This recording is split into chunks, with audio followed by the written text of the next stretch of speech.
Sekali lagi, shalom. Shalom. Haleluya.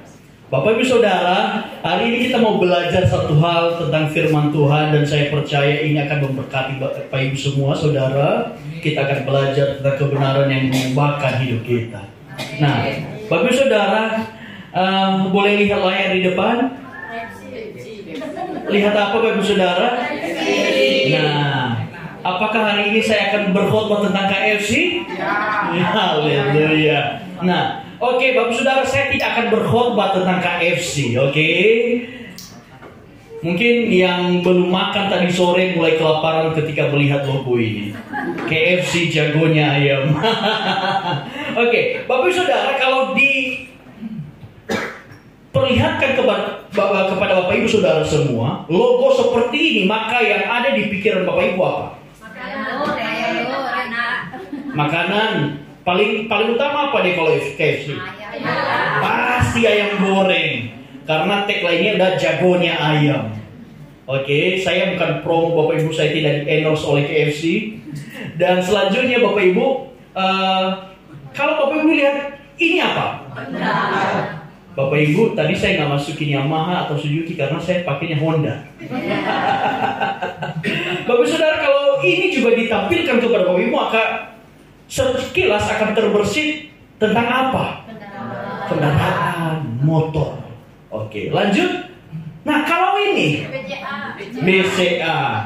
Haleluya. Mudah-mudahan merek-merek ini bisa jadi sponsor untuk kita. Nah, BCA, kalau BCA ini berbicara tentang apa?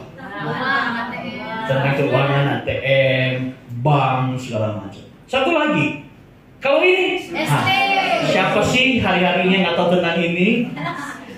Waktu pas pertama buka di Pontianak, antriannya panjang sekali.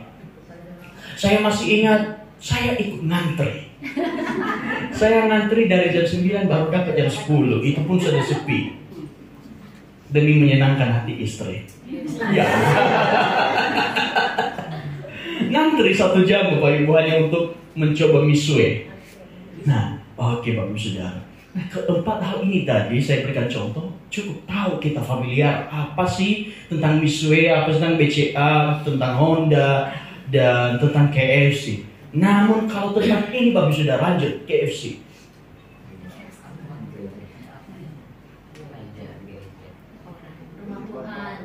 Oke.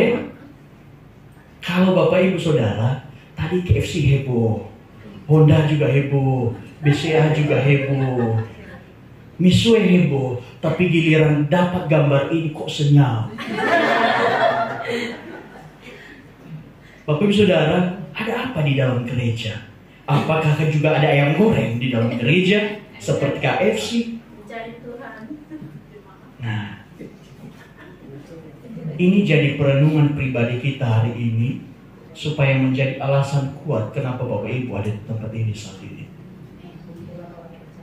Kalau kita kejar KFC karena kita tahu ayamnya mungkin enak untuk kita. Kalau kita pakai Honda karena kita tahu Honda bagus untuk dikendarai. Namun kalau ada sebuah gedung gereja, apakah yang terlintas di pikiran kita? Tuhan Yesus, ibadah, dan segala macam. Nah, itu dia yang akan kita belajar, Saudara. Lanjut. Di dalam gereja ada apa sih? Satu, saya mau kasih tahu kepada Bapak Ibu, di dalam gereja ada Tuhan Yesus. Saya mau katakan ke Bapak Ibu, di mana Bapak Ibu beribadah, di mana Bapak Ibu bergereja, termasuk di tempat ini, kalau sudah tidak memberitakan tentang Yesus, tinggalkan gereja ini. Karena pusat dari segala sesuatu tentang gereja adalah Yesus Kristus.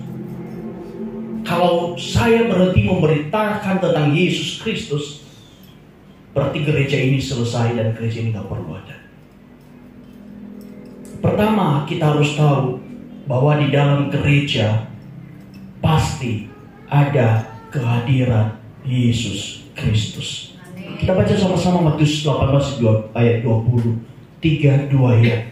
Sebab di mana 2 atau 3 orang berkumpul dalam namaku, Di situ aku di tengah-tengah mereka. Bapak Ibu Saudara, saya percaya kita yang hadir di tempat ini bukan 2-3 orang, tapi setidaknya lebih dari 30 orang kita hadir di tempat ini. Nah, Bapak Ibu Saudara, Tuhan katakan 2-3 orang berkumpul dalam namaku, maka aku hadir di tengah-tengah mereka. Bapak Ibu Saudara, kita semua berkumpul di tempat ini, datang kepada Tuhan, dan percayalah bahwa Tuhan hadir di tengah-tengah kita. Karena apa artinya ibadah kita tanpa kehadiran Tuhan Yesus? Karena inti sebuah ibadah adalah hadirnya Tuhan Yesus dalam ibadah itu. Bapak Ibu Saudara, kalau ada Tuhan Yesus hadir di setiap ibadah kita di gereja, maka kita percaya ada hadirat Allah yang dapat kita nikmati, Bapak Ibu Saudara. Coba Bapak Ibu menyanyi dengan hati, saya percaya Bapak Ibu Saudara akan beroleh kepuasan di dalam diri Bapak Ibu Saudara. Sambil berkata, hadirat-Mu memenuhiku, hadirat kudus-Mu penuhi hatiku. Bapak Ibu Saudara, kalau itu dinyanyikan dengan benar-benar hati yang rindu untuk bertemu Tuhan, saya percaya dahagamu untuk bertemu Tuhan dipuaskan.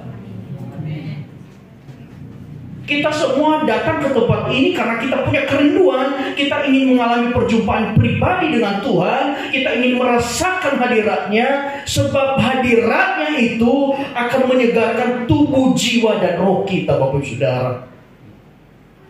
Mungkin ada yang baru pulang bekerja, Bapak Ibu Saudara, tubuhmu pasti capek. Tapi saya percaya ketika engkau menikmati hadirat Tuhan, tubuhmu dipulihkan, disegarkan. Banyak hal saya alami hal ini, Bapak Ibu Saudara. Ketika tubuh saya lagi lemah, saya hanya duduk di dalam. Tetapi ketika mulai masuk hadirat Tuhan, kita menyembah Tuhan, dan yang terjadi ketika saya mulai menyampaikan firman Tuhan, itu rasanya seperti ada tenaga tambahan dalam diri saya. Kenapa? Karena hadirat Tuhan itu memberi kesegaran untuk tubuh saya dan tubuh Bapak Ibu Saudara. Amin. Jadi seharusnya tidak ada yang ngantuk-ngantuk di dalam gereja. Amin. Bapak Ibu Saudara, menyegarkan tubuh kita. Bukan hanya tubuh kita yang disegarkan, tetapi dikatakan menyegarkan jiwa kita. Siapa di antara Bapak Ibu akhir-akhir ini yang berkata, saya tidak punya masalah? Kalau saya tanya satu persatu, semuanya punya masalah dengan ciri khasnya masing-masing. Tapi saya mau katakan kepada Bapak Ibu, bahwa hari ini, bahwa Tuhanmu lebih besar dari masalahmu. Amin. Sebesar apapun masalahmu, percayalah Tuhanmu lebih besar. Amin dan terima itu, sehingga apapun kendala, apapun hal yang kamu alami, engkau bisa berkata, aku kuat di dalam Kristus Yesus. Dan juga menguatkan roh kita, Bapak Ibu Saudara. Pernahkah Bapak Ibu baca satu ayat berkata begini, daging memang lemah, tetapi roh itu penurut. Ketika tubuhmu sudah capek, tetapi di dalam hatimu ada kerinduan untuk menyembah Tuhan, di dalam hatimu ada kerinduan untuk menikmati hadirat Tuhan, tubuhmu yang capek akan dibangkitkan oleh rohmu, dan engkau bisa menyembah Tuhan dengan luar biasa. Itulah dia. Kalau Tuhan Yesus sudah hadir di tengah-tengah kita, Dia akan menguatkan yang lemah. Dia akan memberikan semangat kepada yang tidak berdaya. Dia akan memberikan kita kekuatan yang baru, kekuatan demi kekuatan yang Tuhan berikan untuk menjalani kehidupan ini. Untuk itu perlu kita mengalami perjumpaan pribadi dengan Tuhan di setiap ibadah kita. Dan hari ini, tempat kita beribadah saat ini, ada hadirat Allah di tengah-tengah semua. Amin. Bapak Ibu Saudara, setelah ada kelegaan, dikatakan firman Tuhan begini, marilah kepadaku semua yang letih lesu dan berbeban berat, aku akan memberikan kelegaan kepadamu. Bapak Ibu Saudara, ini adalah ungkapan cinta kasih Tuhan Yesus kepada kita. Dia mau berkata, hai anakku yang sudah bekerja 6 hari lamanya dan engkau capek, engkau stres mikirin itu. Sini nak, saya berikan kelegaan. Saya tahu kamu capek, tapi sini saya berikan kamu kelegaan. Saya berikan kamu kesegaran. Kenapa 6 hari kita bekerja dan ada 1 hari waktunya untuk kita berikan kepada Tuhan? Karena Tuhan tahu kalau sepanjang hari 1 minggu kita hanya pakai bekerja, lama-lama tubuh kita pasti akan korslet. Coba Bapak Ibu, kalau engkau hanya bekerja Senin sampai Minggu gak pernah berhenti, lama-lama tubuhmu korslet. Tapi kalau engkau menyediakan waktu untuk bertemu dengan Tuhan, tubuhmu yang capek pasti disegarkan. Amin. Dikatakan lagi ya Bapak Saudara, kalau Tuhan Yesus hadir di tengah-tengah kita, pasti ada pengampunan.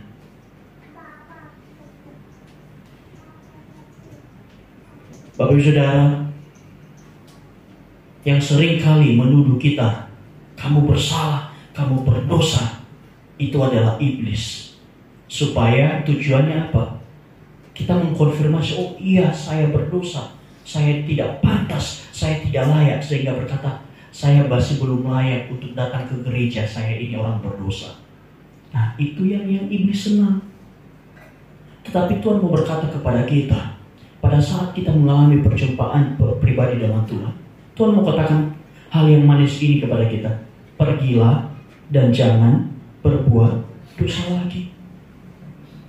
Selalu ada pengampunan bagi setiap kita yang sungguh-sungguh ingin hidupnya lebih baik.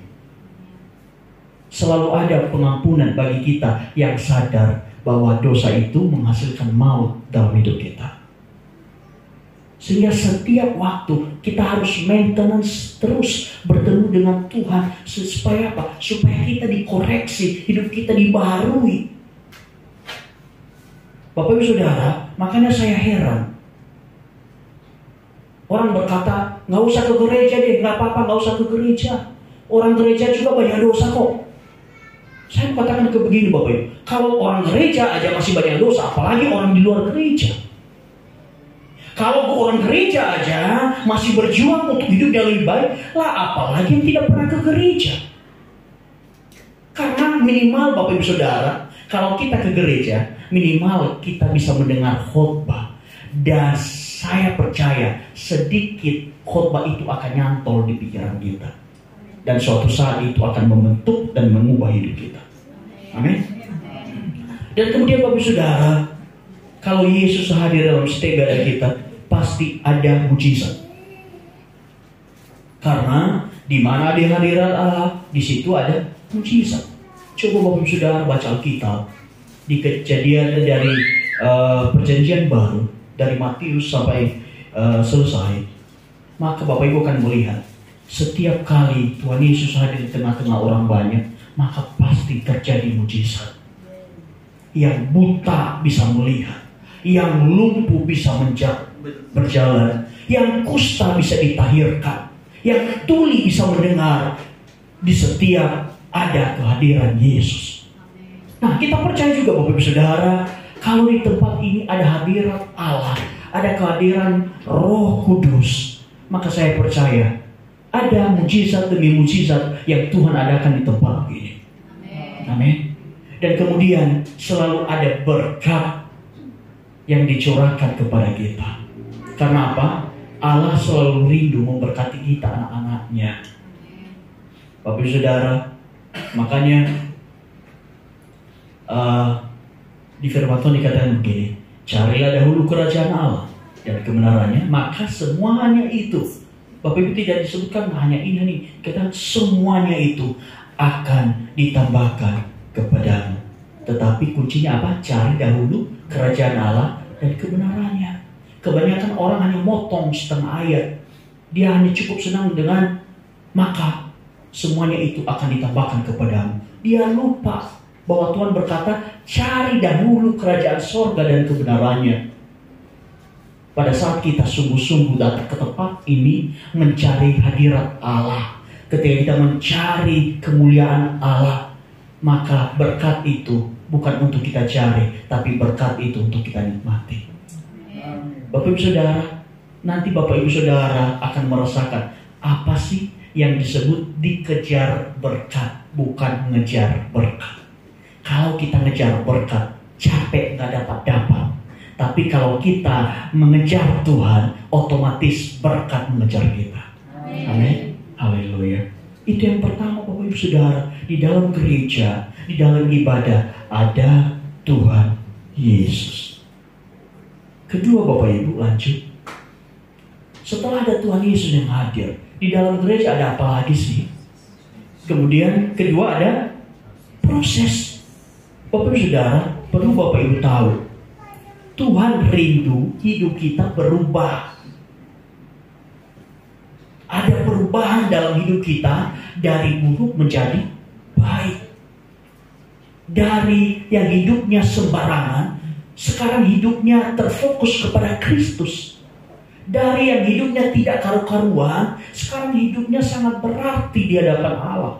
Tuhan pengen seperti itu Bapak Saudara. Tuhan mau kita dari lumpur dosa yang kotor dengan dosa, Tuhan mau kita mandi, kita kenakan jubah kemuliaan dari Tuhan dan hidup seturut hidup kemuliaan itu. Itu yang Tuhan mau. Sehingga di dalam gereja itu pasti ada proses. Supaya apa proses itu? Proses itu menjadikan hidup kita lebih berharga Bapak Ibu Saudara.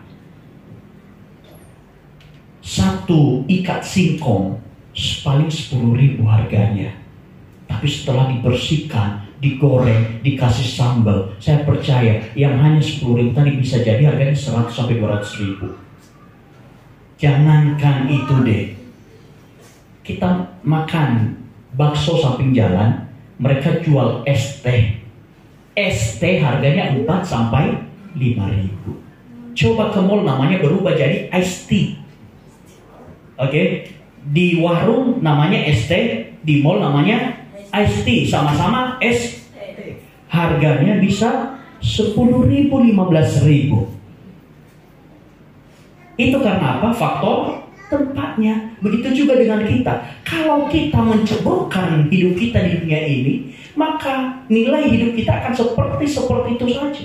Tapi kalau kita menceburkan hidup kita ke dalam kerajaan sorga, maka terjadi penambahan nilai dalam hidup kita. Makanya orang yang di dalam Tuhan, semakin hidupnya itu berharga, semakin hidupnya luar biasa di dalam Tuhan, semakin dahsyat dialami pekerjaan Tuhan dalam hidupnya. Karena apa? Dia berpindah tempat. Tuhan berkata gini, aku memindahkan kamu dari kegelapan menuju terang yang ajaib. Yang tadinya kita cuma mungkin perak, Tuhan ubahkan kita jadi emas, jadi lebih berharga, jadi permata. Tapi syaratnya adalah diproses secara terus menerus supaya makin berharga. Bapak Ibu Saudara, proses itu bisa datang lewat firman Allah. 2 Timotius 3:16 dikatakan begini, segala tulisan yang diilhamkan Allah memang bermanfaat untuk mengajar, menyatakan kesalahan, memperbaiki kelakuan, mendidik orang dalam kebenaran. Bapak Saudara, firman Tuhan ini pertama berfungsi mengajar kita. Mengajar maksudnya apa? Membuat kita tahu, tidak tahu menjadi tahu. Dulunya kita tidak tahu itu dosa. Sekarang karena kita ikut Tuhan Yesus, kita beroleh pengajar, maka kita menjadi tahu, oh itu ternyata dosa. Kita akan diajar. Setelah kita diajar, maka kemudian dinyatakan kesalahan kita, Bapak Ibu Saudara. Firman Tuhan itu adalah sempurna menyatakan kesalahan kita. Makanya kalau baca firman Bapak Ibu Saudara, baca semuanya, jangan baca sepenggal-sepenggal. Jangan sampai kalau ada firman Tuhan yang berkata seperti tadi, semuanya itu akan ditambahkan kepadamu. Katanya, amin, haleluya. Tapi giliran baca yang ada kata bertobatlah dan jangan berbuat dosa lagi. Oh, itu bukan buat saya. Haleluya. Ini bukan untuk saya. Kita menemukan satu ayat berkata, ampunilah maka kamu akan diampuni. Oh, nggak bisa, dia terlalu kuat menyakiti saya. Tidak ada pengampunan bagi dia. Bapak Saudara, firman Tuhan ini akan berfungsi untuk mengoreksi kehidupan kita. Amin. Selanjutnya, memperbaiki kelakuan. Setelah sudah dikoreksi hidup kita, maka akan diperbaiki kelakuan hidup kita supaya semakin serupa dengan Kristus. Makanya berurutan Bapak Ibu diajar, kemudian dinyatakan kesalahan, setelah itu diperbaiki kelakuannya. Cara bicara kita, mungkin dulu sebelum kenal Tuhan, isi pembicaraan kita kebun binatang semua, kelinci, kucing. Tapi saya percaya nggak ada yang ngomong gitu, dasar kamu kelinci. Pasti minimal dasar kamu A, dasar kamu M.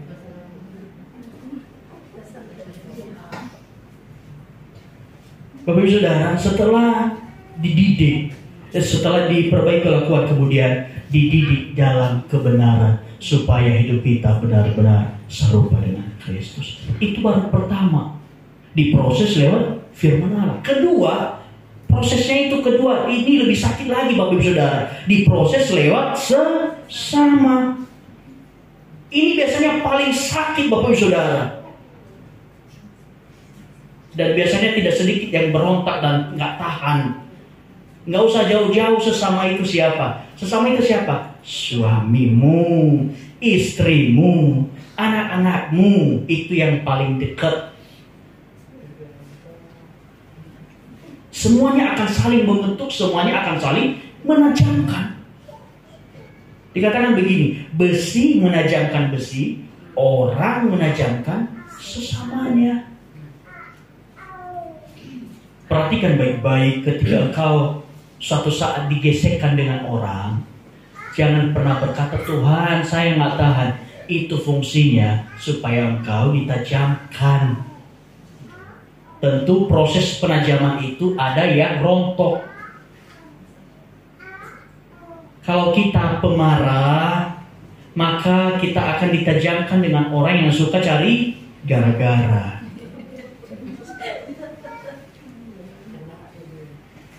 Benar Bapak Ibu.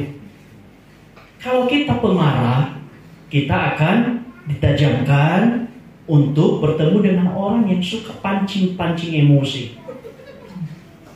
Kalau kita orangnya sabar, tidak sabaran maksudnya, maka kita akan bertemu dengan orang yang tidak tepat waktu.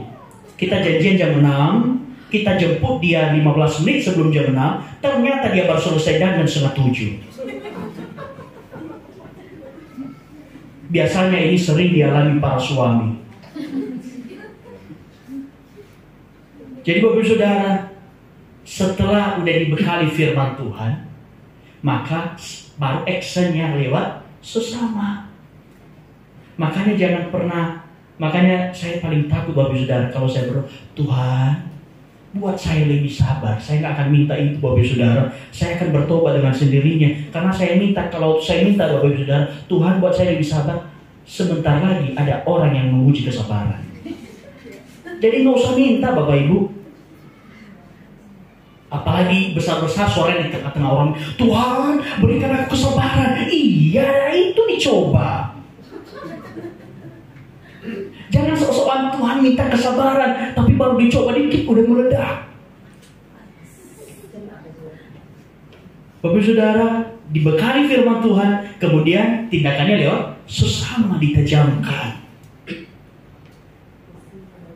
Jadi mari kita jalani hidup ini, Tuhan bentuk hidup kita. Tapi kalau Bapak Ibu mau minta sabar, mau minta tidak marah-marah, maka silakan juga minta, nggak apa-apa, Bapak Ibu nggak salah. Semuanya akan indah pada waktunya. Amin. Jadi Bapak Ibu Saudara, di dalam gereja itu ada proses. Makanya tidak ada gereja yang tidak punya masalah. Keliling gereja Pontianak semuanya pasti punya masalah. Masalahnya begini, Kalau kita pindah sini, pindah sana, loncat sini, saya mau tanya, kapan kamu mau dibentuk? Tapi kalau kita tahu di sini ada tantangan dan kita bertahan karena kita percaya Tuhan, ini adalah proses supaya saya ditajamkan, maka saya percaya hidup kita pasti dibuat semakin indah di hadapan Tuhan. Tadi saya katakan pindah gereja kalau gerejamu tidak mengajarkan tentang Tuhan Yesus. Tapi selagi pengajarannya benar, cuma karena gara-gara tersinggung, kalau bisa jangan pindah gereja. Belum selesai prosesmu. Biarkanlah proses itu tetap Tuhan kerjakan. Saya percaya Bapak Ibu Saudara, kita ada dalam satu gereja, bukan kebetulan, tapi kita ada dalam satu gereja adalah juga rencana Tuhan supaya kita makin dibentuk. Seperti tadi, kalau kita orangnya marah-marah, maka kita akan diperhadapkan dengan jemaat yang suka cari gara-gara. Jadi tetap semangat, karena Tuhan sedang merendah kehidupan kita lebih baik di dalam rumahnya. Amin. Ketiga Bapak Ibu Saudara, lanjut ya. Ketiga, apa sih yang ada di dalam gereja? Selanjutnya, di dalam Kristus ada kekuatan yang baru. Setelah ada Tuhan Yesus, ada yang namanya proses. Maka Tuhan tidak tinggalkan begitu saja. Tuhan berikan kekuatan yang baru. Filipi 2 ayat 1 dikatakan begini. Jadi karena dalam Kristus ada nasihat, ada penghiburan kasih, ada persekutuan roh, ada kasih mesra dan belas kasihan. Di dalam gereja harus ada yang namanya nasihat, harus ada penghiburan kasih, harus ada kasih mesra, dan harus ada belas kasihan. Bapak Ibu Saudara, di dalam gereja adalah kita keluarga. Bukan keluarga kandung saudara, tapi keluarga di dalam Tuhan. Makanya sering saya kalau sapa Bapak Ibu di grup, saya bilang keluarga besar, house of worship. Ketika Bapak Ibu sudah bergabung di tempat ini, maka kita satu keluarga di dalam Tuhan. Maka kalau kita satu keluarga, pasti ada nasihat yang menuju dalam kebenaran.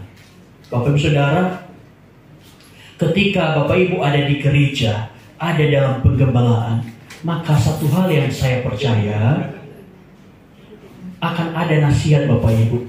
Contoh kecil, kalau Bapak Ibu mengalami banyak tantangan masalah pergumulan, kalau Bapak Ibu menganggap saya sebagai gembala Bapak Ibu, pasti Bapak Ibu akan datang ke saya, akan cerita ke saya, Pak, apa yang harus saya perbuat.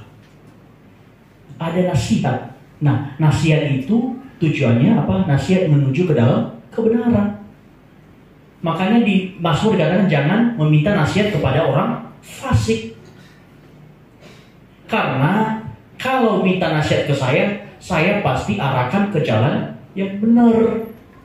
Karena pernah kejadian satu kali Bapak Ibu Saudara, ada seseorang yang minta nasihat kepada temannya. Jadi begini ceritanya. Dia emosi sama tantenya karena merendahkan keluarganya. Maka pertama dia curhat kepada temannya. Temannya bilang, biarpun dia tante saya, kalau keluarga saya digituin saya tampar. Dia bilang gitu. Kemudian untung dia nggak lakukan. Dia ketemu saya, dia bilang, Bang, saya lagi emosi marah sama tante saya. Tadi saya sempat curhat kepada teman saya dan dia bilang, kalau saya tampar. Saya bilang ke dia, jangan. Justru kamu harus menunjukkan kamu anak Tuhan. Dan lagian dia orang tua kamu harus hargai dia apapun yang dia lakukan. Jangan minta nasihat kepada orang yang salah. Kalau kita minta nasihat kepada orang yang salah, hidup kita pasti akan dibelokkan. Tapi kalau kita mencari nasihat kepada orang yang tepat dan benar, hidup kita pasti akan diarahkan menjadi lebih baik. Amin. Firman Tuhan berkata kalau ditampar pipi kiri, maka kasih pipi kanan. Itu adalah nasihat firman Tuhan, Bapak Ibu Saudara. Sedangkan nasihat orang fasik dia berkata begini, ditampar pipi kiri, tendang pakai kaki kanan. Kan begitu. Tapi firman Tuhan selalu mengajarkan kita, tampar pipi kiri, kasih pipi kanan. Memang gak mudah Bapak Ibu mengikuti apa yang Tuhan mau. Kemudian ada penghiburan kasih. Bapak Ibu Saudara, mungkin bukan muluk-muluk penghiburan yang kita berikan di dalam gereja, tapi minimal begini saya mau kasih kepada Bapak Ibu. Kalau ada keluarga yang berduka, minimal sama-sama kita bilang turut berbelasungkawa, turut berduka cita, karena kita ikut merasakan sebagai satu keluarga. Ada kasih mesra, ada belas kasihan. Kalau kita tahu ada yang kekurangan, maka Tuhan akan taruhkan dalam diri kita untuk menolong dia sebagai sesama jemaat. Jadi Bapak Ibu Saudara, ketika kita lagi mengalami pergumulan, saya percaya gereja yang sehat, pasti Tuhan curahkan kekuatan yang baru untuk bisa melewati badai kehidupan. Amin. Jadi pertama tadi, di dalam gereja itu ada Tuhan Yesus. Kemudian ada proses. Ketiga ada kekuatan yang baru. Oleh karena itu Bapak Ibu Saudara, jangan pernah tinggalkan ibadah. Karena kita lihat ayat ini. Lanjut ayat terakhir. Kita baca ini 3:2 ya. Ibrani 10:25. Janganlah kita menjauhkan diri dari pertemuan-pertemuan ibadah kita seperti dibiasakan oleh beberapa orang, tetapi marilah kita saling menasihati semakin dia melakukannya menjelang hari Tuhan yang mendekat. Bapak Ibu Saudara, janganlah kita menjauhkan diri, karena kalau kita menjauhkan diri ada banyak prasangka buruk yang muncul. Kemarin di worshipnya saya katakan begini, kesatuan itu akan terjadi kalau kita punya kerelaan hati untuk mau datang mendekat, sehingga kita bisa melihat dengan jelas. Tapi kalau kita mulai menarik diri dan makin jauh, maka kita hanya mendekat, itu ngapain ya? Itu ngomongin saya kah? Itu warnanya bajunya apa ya? Ini ya?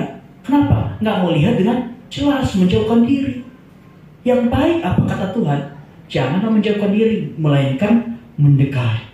Bapak Ibu Saudara, saya berdoa biarlah kita punya kerendahan hati untuk mau mendekat, supaya kita bisa melihat dengan jelas, bisa mendengar dengan jelas, sehingga tidak ada dusta di antara kita. Amin. Katakan kiri kanan, supaya tidak ada dusta di antara kita. Sekali lagi, katakan begini, mari kita mendekat supaya jangan ada dusta di antara kita. Amin. Amin. Bapak Ibu Saudara, saya kasih contoh kecil Bapak Ibu Saudara. Kalau HP suami kita sudah mulai pakai password, maka istri pasti akan mulai berprasangka, jangan-jangan. Padahal belum tentu ada, cuma karena di password. Tapi coba kalau HP nggak di password Bapak Ibu Saudara, ya dia lihat saja. Biarpun mungkin ada penyelewengan, tetapi karena dibuka ya udah bisa dia lihat. Seperti tuti namanya diganti jadi bagas, gula diganti jadi garam supaya nggak ketahuan. Tapi saya percaya Bapak Saudara, kalau kita membawa hidup kita semakin mendekat kepada Tuhan, maka kita juga akan semakin mendekat dalam persekutuan kita. Amin. Bapak Saudara, tetap semangat, karena kita semua belum selesai proses dari Tuhan. Jangan jadi orang yang suka dicabut, ditanam, cabut tanam, tapi tertanamlah supaya engkau bisa menghasilkan buah pada waktunya.